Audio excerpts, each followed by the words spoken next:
सिर्फ एक साइन आपकी जिंदगी बदल सकता है। आज हम आपको बताएंगे एक ऐसा सीक्रेट रियल एस्टेट फॉर्मूला जिसके बारे में 90% लोग सोचते तक नहीं है और जो सोचते हैं वो अमीर बनते हैं। घर खरीदना हर मिडिल क्लास परिवार का सपना होता है, लेकिन क्या आप जानते हैं कि अगर आप ये घर अपनी पत्नी के नाम पर खरीदते हैं तो सिर्फ सरकार की तरफ से ही स्पेशल फायदे नहीं मिलते हैं, बल्कि टैक्स से लेकर स्टैंप ड्यूटी तक में मोटी छूट भी हासिल होती है। ये एक ऐसा फॉर्मूला है जिसे समझ लिया तो आपको हर साल लाखों का फायदा हो सकता है।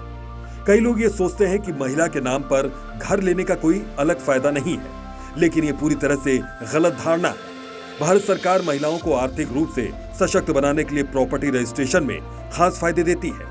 ये न सिर्फ एक समझदारी भरा आर्थिक कदम है, बल्कि टैक्स प्लानिंग का भी एक बेहतरीन तरीका है। ज्यादातर राज्य सरकारें महिलाओं के नाम पर प्रॉपर्टी खरीदने पर स्टैंप ड्यूटी में 1 से 2% तक की छूट देती हैं। उदाहरण के लिए दिल्ली में पुरुषों के लिए स्टैंप ड्यूटी 6% है, जबकि महिलाओं के लिए ये केवल 4% है।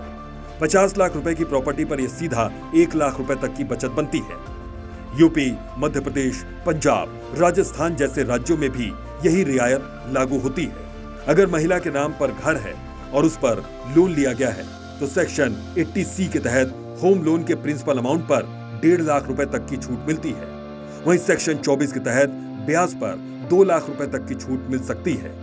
अगर पति पत्नी को ऑनर है और दोनों होम लोन चुकता कर रहे हैं तो ये छूट डबल भी हो सकती है। कई बैंक महिलाओं को होम लोन पर 0.05% तक कम ब्याज दर देते हैं। भले ही ये फर्क छोटा लगे, लेकिन 20 साल के लोन टेन्योर में ये छूट लाखों रुपए की हो सकती है।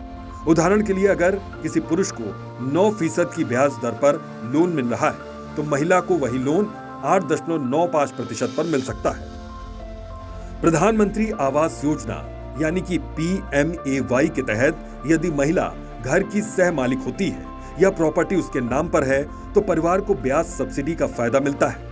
इस योजना के तहत आर्थिक रूप से कमजोर वर्ग यानी कि EWS और निम्न आय वर्ग LIG की महिलाएं घर खरीदने पर इन्हें 2.67 लाख रुपए तक की सब्सिडी ये प्राप्त कर सकती हैं।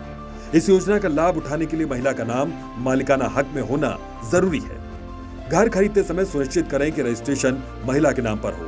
होम लोन के लिए महिला बतौर मुख्य आवेदक अप्लाई करें। PMAY जैसी सरकारी योजनाओं के लिए आवेदन करते समय महिला का नाम मालिकाना दस्तावेजों में शामिल हो। स्टैंप ड्यूटी की छूट का लाभ लेने के लिए राज्य की आधिकारिक वेबसाइट या सब रजिस्ट्रार ऑफिस से जानकारी लें।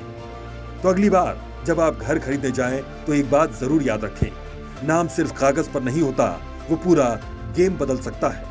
पत्नी के नाम घर लेना सिर्फ इमोशन नहीं, एक फाइनेंशियल मास्टर स्ट्रोक है। और जो लोग इस मास्टर स्ट्रोक को समझ जाते हैं वो सिर्फ घर नहीं बनाते, सिस्टम से जीतते हैं। तो हमें कमेंट करके बताइए, क्या आप अगली बार पत्नी के नाम पर घर खरीदने का प्लान बना रहे हैं? वीडियो को शेयर कीजिए अपने दोस्त को जो इस फॉर्मूले को नहीं जानते। वीडियो पसंद आया हो तो सब्सक्राइब जरूर करें और रियल एस्टेट से संबंधित किसी भी जानकारी के लिए हमें फोन करें। मिलते हैं अगली बार एक और रियल एस्टेट राज के साथ।